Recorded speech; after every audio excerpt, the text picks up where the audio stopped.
Assalamualaikum. Selamat malam. Waalaikumsalam warahmatullahi wabarakatuh. Kita dari kelompok 3 Humanistik dari Psikologi Untak Samarinda mau bawain tema Humanistik dengan narasumber kita hari ini. Siapa narasumber kita? Nah, narasumber kita malam ini ada Bang Berlian Dwi Wahyono. Apa kabarnya, Bang? Apa kabar? Alhamdulillah baik. Nah, Bang Berlian ini kakak tingkat kita di Universitas 17 Agustus juga. Kita langsung aja ya, Bang, ke materi kita, humanistik. Nah, menurut Bang Berlian ini, humanistik itu tuh apa sih? Oke, jadi buat teman-teman semua, salam kenal ya. Saya kan Berlian, karena kayaknya baru pertama kali ketemu kan. Nah, kebetulan di kelompok ini kan kita ngebahas tentang humanistik nih ya. Humanistik gitu kan, teman-teman juga di kelas sebenarnya pasti udah belajar kan tentang aliran-aliran psikologi dari Pak Yoga. Nah, untuk aliran humanistik sendiri, jadi humanistik itu adalah aliran ketiga yang muncul setelah psikoanalisa dan behavior. Nah, jadi dia ini aliran ketiga. Jadi psikologi humanistik ini adalah yang menekankan pada kekuatan-kekuatan dan aspirasi positif manusia, pengalaman sadar, kehendak bebas, dan bukannya determinasi pemenuhan potensi-potensi dalam keyakinan pada hakikat manusia sebagai suatu keseluruhan. Nah, jadi humanistik ini adalah salah satu aliran psikologi yang fokusnya kepada potensi-potensi positif yang dimiliki oleh manusia, gitu kan? Nah, humanistik ini munculnya awalnya itu adalah sebagai bentuk komentar terhadap aliran-aliran sebelumnya, yakni psikoanalisa dan behavior. Kalau psikoanalisa ini kan aliran psikologi yang berfokus pada bahwa manusia ini dipengaruhi oleh ketidaksadaran atau alam bawah sadarnya itu sendiri. Nah, sedangkan behavior ini adalah aliran psikologi yang menganggap bahwa manusia adalah objek mekanik yang ketika diberi stimulus akan memberikan respon yang dapat diprediksi. Jadi hanya sebatas stimulus dan respon. Nah, ketika humanistik ini adalah aliran psikologi yang memandang manusia secara keseluruhan. Contohnya kayak Wela deh. Wela ini kan kalau misalnya dalam aliran humanistik, Wela akan dipandang sebagai salah satu objek ataupun salah satu manusia yang itu bentuknya keseluruhan, bukan hanya organisme ataupun individu yang dipengaruhi oleh alam bawah sadarnya ataupun bentuk mekanik seperti behavior. Jadi dalam aliran psikologi humanistik ini lebih memandang manusia secara utuhnya dan lebih memanusiakan manusia. Konsepnya di situ. Poinnya adalah aliran humanistik, aliran yang memanusiakan manusia. Gitu. Jadi lebih memuliakan manusia apa adanya gitu.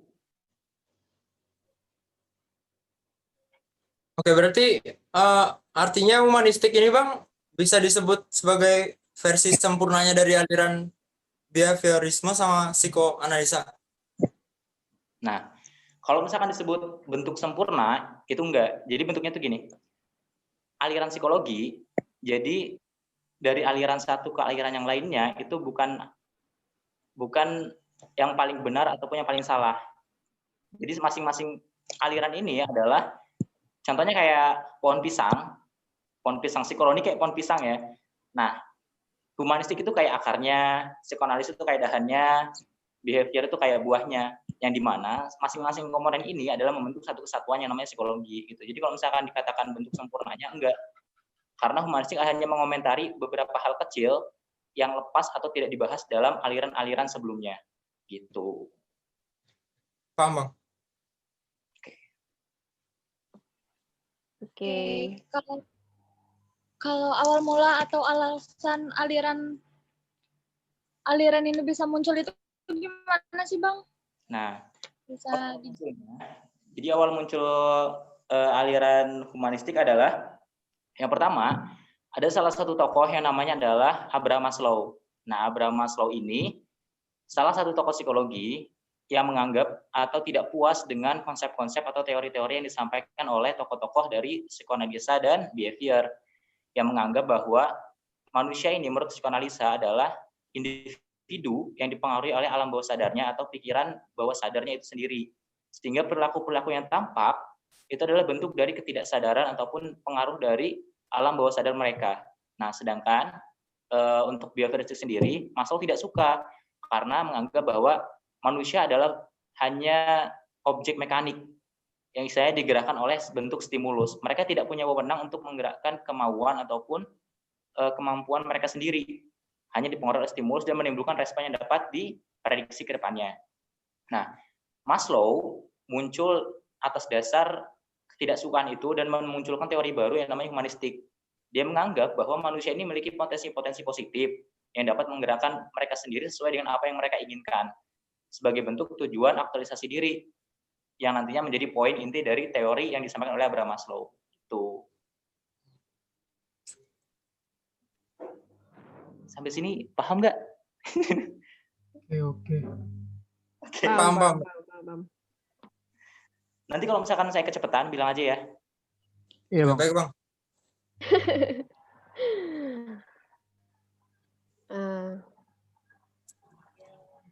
Mungkin ada lagi kali ya? Nanya apa lagi nih? Ada lagi nggak yang masih dibingungin? Ada dong. Oh iya, Bang. Saya mau nanya, Bang. Konsep Itu siapa? pandangan saya Farhan. Tahan. Saya mau Gimana? nanya konsep pandangan aliran ini terhadap psikologi itu kayak gimana, Bang? Oh, Konsep pandangan aliran mistik terhadap psikologi. terhadap psikologi. Oke. Jadi sama kayak tadi ya. Jadi konsep dari humanistik terhadap psikologi adalah bahwa mereka menekankan manusia sebagai satu objek yang memiliki potensi-potensi positif yang itu dapat menggerakkan dirinya sendiri untuk berkembang atau mengaktualisasikan dirinya, ingin menjadi seperti apa dirinya. Nah, tapi yang disayangkan adalah banyak dari tokoh-tokoh psikologi yang menganggap bahwa humanistik ini tidak masuk dalam aliran psikologi. Kenapa? Karena banyak dari tokoh-tokoh humanistik ini bukan berasal dari tenaga-tenaga pendidikan yang mengajar di universitas-universitas atau melakukan beberapa eksperimen. Nah, tokoh-tokoh psikologi ini seperti Abraham Maslow ataupun Carl Roger ini adalah berasal dari tenaga-tenaga medis ataupun tenaga-tenaga psikolog klinis, sehingga banyak sekali yang meragukan bahwa teori-teori humanistik ini meskipun nanti tidak dimasukkan dalam aliran psikologi pun tidak berpengaruh terhadap perkembangan psikologi ke depannya. Gitu. Tapi humanistik ini menurut saya sendiri ya, menurut saya pribadi adalah salah satu teori yang sangat memuliakan manusia. Kenapa? Karena aliran ini menganggap bahwa manusia ini adalah salah satu bentuk objek yang unik dan tidak dipengaruhi oleh alam bawah sadarnya saja ataupun hanya bentuk oleh stimulus. Tapi mereka bisa menentukan kemana arah dirinya akan dibawa dan dikembangkan.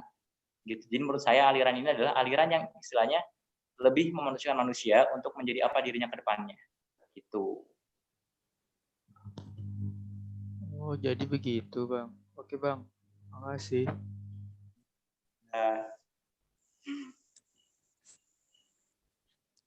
Mungkin Bang, tadi kan bahas tentang konsep pandangannya terhadap ilmu psikologi. Kalau dampak aliran humanistik ini buat ilmu psikologi di dunia gimana, Bang? Nah, salah satu dampak realnya aliran humanistik terhadap psikologi dunia adalah dari aliran humanistik ini banyak tokoh, salah satu tokoh psikologi positif belajar dari humanistik dan membuat aliran baru yang namanya psikologi positif. Tokoh psikologi positif itu siapa ya? Saya lupa. Tapi aliran behavioris ini adalah menjadi alasan dari si tokoh itu untuk menciptakan psikologi positif.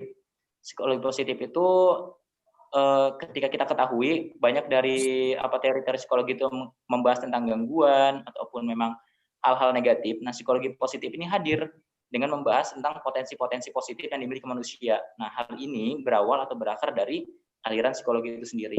Dan buat dunia pendidikan ataupun dunia-dunia di sekitar psikologi adalah contoh kayak dunia pendidikan, humanistik ini dipakai untuk menciptakan lingkungan pendidikan yang aman, yang kondusif untuk menciptakan suasana yang bagus untuk siswa untuk berkembang ke depannya. Karena seharusnya guru dan sekolah itu bisa menciptakan lingkungan yang memanusiakan siswanya. Tidak memandang bulu, tidak mendiskriminasi salah satu ras ataupun apapun. Jadi memandang siswa ataupun salah satu objek itu sebagai satu keseluruhan, bukan dipilah-pilah. Itu. Paham, Bang? Berarti Bang, yang saya tadi tangkap, tadi kan tentang psikologi apa tadi? Positif. Berarti mereka tuh berkaitan dong antara psikologi positif sama aliran humanistik ini? Atau gimana? Ada kaitannya. Jadi dasar humanistik ini menjadi inspirasi si tokoh psikologi positif ini untuk menciptakan aliran baru yang disebut dengan psikologi positif, tapi mengandung konsep-konsep ataupun kayak model kaidah-kaidah yang terkandung dalam humanistik itu sendiri. Salah satunya adalah memandang potensi-potensi positif yang ada dalam diri manusia untuk dimunculkan dalam bentuk perilaku ataupun aktualisasi diri. Itu. Berarti isi-isinya yang dari psikologi positif tadi ya? Yang berkaitan dengan sisi humanistik. Oh, oke. Ada lagi nggak pertanyaan, guys? Berarti artinya aliran humanistik ini Bang pas banget kalau kita masih relate banget kalau kita pakai sampai zaman Hidup sekarang. Jadi apa ya?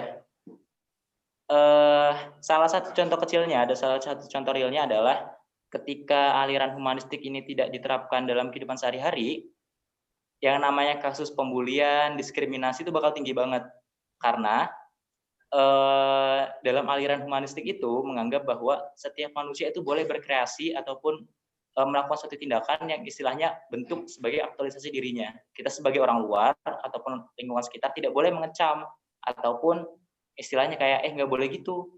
Nah itu tuh nggak boleh. Kita sebagai orang di sekitar menurut aliran humanistik adalah memaklumkan dan menganggap bahwa itu adalah bentuk aktualisasi dari diri mereka sendiri. Jadi bentuk pembulian, diskriminasi itu sangat ditentang dalam aliran humanistik. Karena itu sama saja mengekang aktualisasi diri mereka. Jadi buat diterapkan di saat-saat zaman sekarang ke depannya itu masih relate banget dan masih pas banget buat diterapkan di lingkungan kita bermasyarakat. Gitu. Paham Bang? Oke. Pokoknya tadi yang kata Abang bilang kan, yang memanusiakan manusia. Benar kan? Iya. Oke. Manusia. Poinnya itu. Baik. Tadi ya yang saya tangkap ya. Gitu. Tadi Bang saya juga ada kayak nangkap kan pas Abang menjelaskan itu ada bilang boleh berkreasi dalam bentuk apapun di humanistik, itu gimana sih maksudnya? Jadi dalam teori humanistik itu ada yang namanya aktualisasi diri.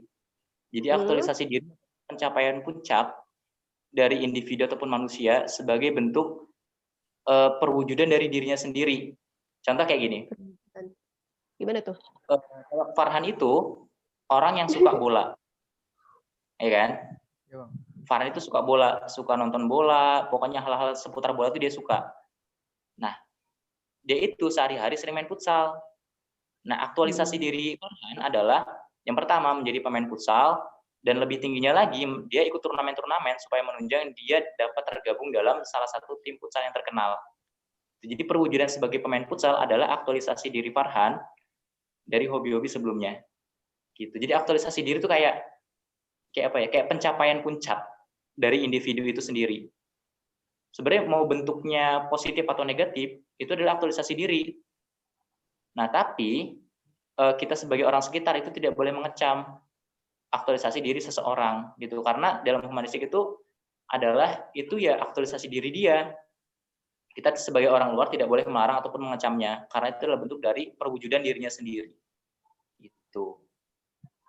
Oh, mungkin yang tadi yang Abang maksud yang berkreasinya itu ya sesuka Farhan ini ya kan. Kita entah kita mau ngejudge atau enggak itu yang penting kita udah berkreasi aja. Yang saya tangkap gitu Bang, bener nggak sih? Iya. Atau gimana? Iya, benar. Kayak gitu. Ada pertanyaan lain nggak, guys? Bang, ada yang dibingungkan? Saya mau nanya, Bang. Menurut Abang, kan tadi Abang ada bilang memanusiakan manusia. Nah, menurut pendapat Abang di zaman sekarang orang yang kayak gitu ada nggak sih Bang yang memanusiakan manusia? Orang yang memanusiakan manusia itu ada dan masih banyak. Dan ada banyak juga manusia-manusia yang tidak memanusiakan manusia. Gitu. Jadi kan memanusiakan manusia ini kan sebuah pandangan ya, pandangan hidup, bukan individu.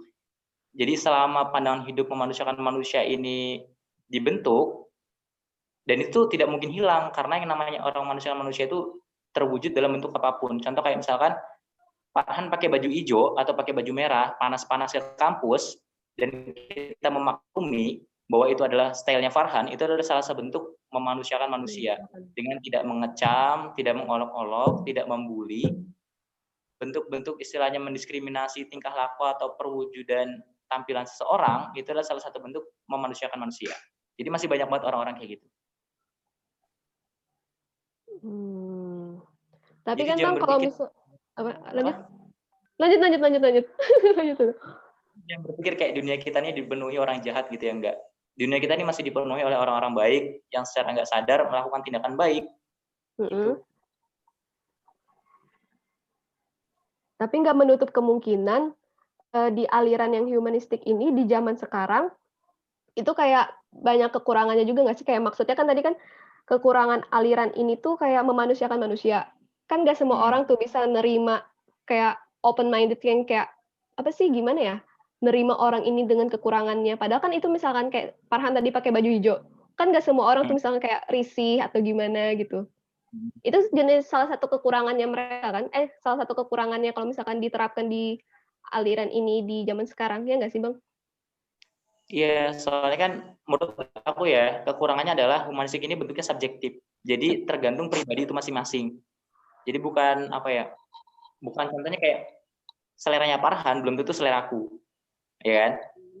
Nah, tapi poin pentingnya adalah humanistik menekankan bahwa perwujudan dari tingkah laku itu hak dia dan tidak boleh di stop ataupun dijudge atau diskriminasi oleh kita sebagai orang lain. Itu kan yang salah itu adalah kayak misalkan gini, kamu nggak suka sama Farhan dan kamu mengolok-olok Farhan, nah itu yang dikecam oleh humanistik. Gitu, bahwa seharusnya kita tuh manusia. Gitu. Jadi kalau misalkan kekurangannya adalah itu, kita sebagai manusia ini adalah pribadi yang subjektif, mempunyai selera yang berbeda-beda. Itu sehingga tidak semua aliran humanistik ini dapat diterima oleh seluruh masyarakat karena menuntut kita untuk menghargai orang lain. Tapi di sisi lain kita memiliki perbedaan budaya, keluarga yang berbeda, latar belakang yang berbeda, dan budaya yang berbeda. Itu kekurangannya itu. Tidak bisa diterapkan secara objektif atau keseluruhan. Oke. Dapat poinnya. Lanjut mungkin Uya mau nanya atau apa? Udah jelas banget. Mungkin bisa langsung lanjut ke tokoh. Oke. Jadi langsung lanjut ke tokoh. Boleh. Jadi teman-teman, untuk aliran humanistik dan yang terkenal itu kan ada 2 tokoh ya. Yang pertama itu adalah Abraham Maslow. Nah, yang kedua itu adalah Carl Rogers. Teman-teman pasti udah banyak dengar tuh kalau misalnya cari di Google tentang materi humanistik ya. Nah, untuk Abraham Maslow, jadi yang unik dari Abraham Maslow ini adalah dulunya Abraham Maslow ini adalah penganut dari behaviornya Watson. Nah, tapi Maslow ini seperti yang saya katakan tadi menyadari bahwa manusia itu bukan hanya sebagai bentuk mekanis yang hanya dipengaruhi oleh stimulus. Manusia ini makhluk yang unik dan mudah untuk berkreasi dan bebas untuk berkreasi dalam bentuk mengaktualisasikan dirinya. Nah, berawal dari situ, Watson mengusung salah satu teori yang berlandaskan bahwa manusia ini adalah objek yang unik dan mampu mengeluarkan potensi positif dalam dirinya sehingga dia munculkan teori baru namanya humanistik. Nah, untuk Maslow sendiri mengusung salah satu teori yang bentuknya adalah hierarki kebutuhan Maslow. Jadi hierarki kebutuhan ini Maslow mengatakan bahwa tiap-tiap manusia pasti membutuhkan 5 kebutuhan dasar dalam hidupnya. Nah, untuk kebutuhan yang paling dasar adalah kebutuhan fisiologis. Jadi setiap manusia menurut Maslow itu adalah membutuhkan yang namanya kebutuhan fisiologis seperti makan, minum, buang air besar atau buang hajat gitu ya. Terus apalagi kebutuhan-kebutuhan mendasar tuh kayak mempunyai rumah segala macam. Nah, itu adalah kebutuhan-kebutuhan dasar yang dipenuhi oleh manusia atau sangat-sangat dibutuhkan oleh manusia. Jadi ketika memang kebutuhan yang pertama ini tidak dipenuhi, manusia akan kesusahan untuk beranjak ke kebutuhan yang selanjutnya di tahap kedua. Nah, tahap kedua adalah kebutuhan atas rasa aman. Jadi tiap-tiap manusia ini adalah butuh yang namanya rasa aman, bener kan? Nggak mungkin kita hidup terus-terusan dikuasain sama rasa was-was, diteror, itu kan nggak enak banget. Nah, yang namanya manusia itu yang namanya menurut Maslow kebutuhan atas rasa aman. Dan yang ketiga, pasti teman-teman ngerasain adalah kebutuhan untuk cinta, gitu Oke. kan? Cewek-cewek itu kan pasti. Jadi kita sebagai manusia itu butuh yang namanya ingin dicintai dan mencintai. Jadi Betul. nggak manusia yang nggak mau dicintai atau mencintai itu bohong, ya. Kalau misalkan itu tanya dia jin atau apa, gitu. Terus yang keempat, kebutuhan untuk penghargaan diri. Jadi kita sebagai manusia itu perlu yang namanya penghargaan diri dari orang lain atas dasar pencapaian-pencapaian yang kita dapat, ataupun dapat nilai bagus, prestasi bagus di sekolah, kita butuh atas namanya penghargaan diri dari orang-orang sekitar. Manusia itu alamiahnya menurut Maslow perlu yang namanya kebutuhan untuk harga diri. Nah, yang paling tinggi, puncak dari beberapa kebutuhan yang sudah tercapai itu adalah aktualisasi diri. Nah, aktualisasi diri ini adalah pencapaian atau bentuk akhir dari si manusia itu, dari pemaksimalan potensi-potensi yang dimiliki oleh manusia itu sendiri. Contohnya kayak tadi Farhan kan aktualisasi dirinya misalkan jadi pemain futsal, Salsa aktualisasi dirinya di presenter gosip, atau Fadia aktualisasi dirinya dari apa. Itu bentuk aktualisasi diri dari manusia, dan itu berbeda-beda, tidak mungkin sama. Gitu. Jadi menurut Maslow, ketika manusia tidak mendapatkan atau tidak dapat memenuhi kebutuhan, hierarki kebutuhan ini, mereka tidak akan bisa mencapai puncak aktualisasi diri. Bisa jadi mandek di stuck di yang kedua, kebutuhan atas rasa aman. Oh. Ya, atau stuck di yang keempat, kebutuhan atas harga diri. Nah, tapi ada tapinya. Bisa jadi tiap-tiap orang itu mengalami atau berada dalam fase yang berbeda-beda. Contohnya kayak misalkan Fadia di saat sekarang itu ada di fase kebutuhan atas cinta. Nah, bisa jadi Farhan sekarang itu masih berada di fase kebutuhan fisiologis. Gitu. Jadi masih membutuhkan yang namanya makan, minum, masih perlu yang namanya pemenuhan kebutuhan-kebutuhan itu. Jadi tiap-tiap orang itu berbeda sama. Itu untuk Maslow. Ini yang tokohnya perlu disebutin tanggal lahir gitu segala macam atau nggak perlu? Perlu sih kayaknya Kak. Nggak usah. Senyamannya. Langsung aja sih. Bang Berdi kayaknya. Perlu nggak? Nyaman Bang Ber nggak sih? Bang, tadi kan 5 kebutuhan. Ntar Bang, tadi kan 5 kebutuhan. Yang saya dapatin tadi itu kebutuhan dasar, rasa aman, kebutuhan cinta, penghargaan. Yang terakhir apa? Aktualisasi diri. Aktualisasi. Oh, oke. Baik. Kalian ada mau nanya nggak sih, guys? Atau apa? Bisa kasih nggak Bang? Biografi singkat dari Abraham Maslow. Yap, benar. Dia masa kecilnya atau gimana? Aku bacain ya. Ya, karena aku tidak hafal secara penuh gitu. Jadi buat Maslow tuh lahir tahun 1908 dan meninggal tuh 1970. Jadi umurnya itu sekitar berapa? 62 tahun ya? Ya sekitar 62 tahun. Nah, Maslow ini disebut sebagai bapak spiritual psikologi humanistik. Terus kehidupan Maslow, ketika Maslow melanjutkan ke perguruan tinggi di Universitas Cornell, pengalaman pertamanya dengan ilmu psikologi hampir benar-benar mengasingkannya karena waktu masih di kuliah dia itu salah satu dosennya adalah Titchener, salah satu tokoh psikologi juga yang membawakan dan gambar dan tidak ada kaitannya dengan manusia. Setelah itu Maslow pindah ke Universitas Wisconsin, di mana dia menemukan pendekatan yang berbeda terhadap psikologi dan menerima gelar PhD-nya pada 1934. Awalnya Maslow menjadi seorang behaviorist. Jadi awalnya itu Maslow adalah orang yang termasuk dalam golongan penganut aliran behaviorisme. Nah, yang antusias sangat yakin bahwa pendekatan ilmu yang mekanistik dapat memberi jawaban terhadap semua masalah dunia. Lalu Maslow ini juga dipengaruhi oleh sebuah masalah. Nah, awal mula Maslow ini menganggap bahwa manusia itu perlu yang namanya potensi-potensi positif dalam dirinya adalah ketika terjadi pengeboman waktu tahu nggak sejarah waktu Jepang ngebom Amerika? Tahu nggak kalian? Kurang Nggak tahu Bang. tahu. Taunya Amerika ngebom Jepang. Parah kalian sejarahnya kayak mana nih? Oh, saya tahu Bang, saya tahu Bang. Oh bang, Saya jujur tidak tahu, Saya Bang. tahu, saya tahu, saya tahu. dari Siapa lagu tahu tuh? itu Saya. bukan sih Bang? Pearl Harbor, Pearl Harbor. Iya. Ya. Jadi awal mula Watson, Maslow itu menganggap bahwa mulai munculnya aliran humanis ini adalah ketika momentum adanya terjadi pemboman di gimana? Siapa tadi yang jawab? Di Pearl Harbor di Hawaii. Dibom oleh Jepang ya. Nah, Ya. jadi pada saat itu kan banyak banget tenaga psikolog yang masih kekurangan pada saat itu. Nah, si Watson kan, Maslow ini memutuskan untuk mengabdikan dirinya untuk membangun sebuah psikologi yang akan menangani masalah cita-cita tinggi manusia.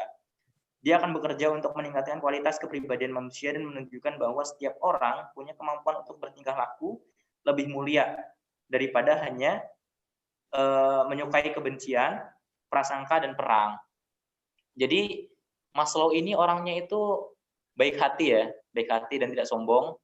Jadi bahwa manusia ini adalah makhluk yang mulia, tidak hanya dipengaruhi oleh rasa kebencian dan hasrat untuk berperang. Jadi dia meyakini bahwa manusia ini harus menciptakan salah satu sisi dalam hidupnya yang mencintai perdamaian, mewujudkan potensi-potensi positif yang ada dalam dirinya. Jadi upaya awal Maslow untuk memanusiakan psikologi membawa konsekuensi pribadi negatif komunitas psikologi behavioris yang dominan mengucilkannya. Jadi ketika Maslow mulai mengumumkan aliran baru ini, teori-teori atau konsep-konsep dari aliran baru ini, si Maslow ini dikucilkan dari tokoh-tokoh ataupun penganut-penganut aliran behavioris. Karena pada saat itu, aliran behavioris ini menjadi aliran yang sangat tren pada saat itu. Jadi kayak model ideologi yang mengakar banget pada saat itu. Jadi kayak misalkan pada saat itu tuh Pak Diani punya ideologi bahwa cewek selalu benar. Nah, tiba-tiba Pak Harani ini datang dengan konsep bahwa cowok selalu benar. Nah, karena berbeda ideologi pada saat yang istilahnya mengakar cewek selalu benar, Pak Harani ini dikucilkan. Nah, Pak Harani ini sama konsepnya seperti Maslow tadi yang dikucilkan oleh kalangan-kalangan behavioris karena memiliki teori dan pandangan yang berbeda tentang psikologi. Gitu. Pada tahun 1960, Maslow menjadi selebritas, pahlawan bagi gerakan budaya kontra yang akhirnya meraih sanjungan yang begitu diinginkannya. Karya Maslow sangat dilindungi oleh kolega muda karena dianggap sangat menarik. Jadi meskipun berbeda, teori atau pandangan Maslow ini sangat digandrungi atau banyak banget peminatnya dari kalangan muda, bukan kalangan tua yang menganut behavioris. Jadi banyak banget pendukung dari kalangan muda. Jadi di Universitas Brenderslah pada tahun 1951 sampai 1969, Maslow membangun dan menyempurnakan teorinya dan menyampaikannya dalam serangkaian buku populer. Dia mendukung kelompok sensitivitas dan pada 1967 terpilih sebagai presiden APA. APA itu kayak Asosiasi Psikologi Amerika. Jadi karena teorinya yang baru ini dan banyak peminatnya, Maslow diangkat menjadi presiden APA. Jadi kayak perkumpulan para psikolog di Amerika gitu. Jadi gitu sejarahnya.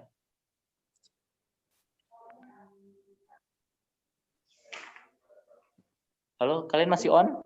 Masih. Masih iya.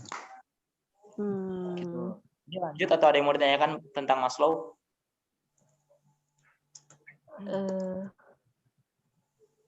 Ya. Nah, saya coba mau nanya Bang. Makna hidup menurut Abraham Maslow tuh menurut Abang gimana? Makna hidup menurut Abraham Maslow. Ini saya ngira-ngira ya, karena kan saya bukan koleganya, saudaranya, atau masih ada garis keturunan sama Maslow. Jadi menurut saya, dari biografi yang saya baca, menurut saya Maslow itu adalah orang yang memandang bahwa manusia ini tidak seharusnya dipenuhi oleh pikiran-pikiran atau konsep-konsep tentang peperangan, kekerasan, ataupun stimulus-stimulus negatif dalam dirinya. Manusia ini menurut Maslow adalah manusia yang istilahnya objek yang mulia, yang memiliki sisi positif, di mana potensi-potensi untuk melakukan hal-hal positif, mewujudkan dunia yang lebih baik daripada peperangan, itu mungkin. Karena istilahnya manusia ini memiliki kebutuhan atas rasa cinta dan mencintai. Jadi kemungkinan untuk selalu berpaling tidak mungkin. Jadi Maslow mewujudkan salah satu teori yang mendukung atas dasar keinginan-keinginannya itu bahwa manusia seharusnya berjalan dalam jalur yang baik atau saling mencintai satu sama lain, bukan berperang satu sama lain. Gitu. Karena kan Maslow kan hidup di antara peperangan Perang Dunia Kedua ya. Jadi mungkin ideologi atau pandangan-pandangan hidupnya dipengaruhi oleh keadaan-keadaan perang pada saat itu. Gitu. Paham, Bang. Ada lagi nggak tentang Maslow yang mau dikepoin? Slow.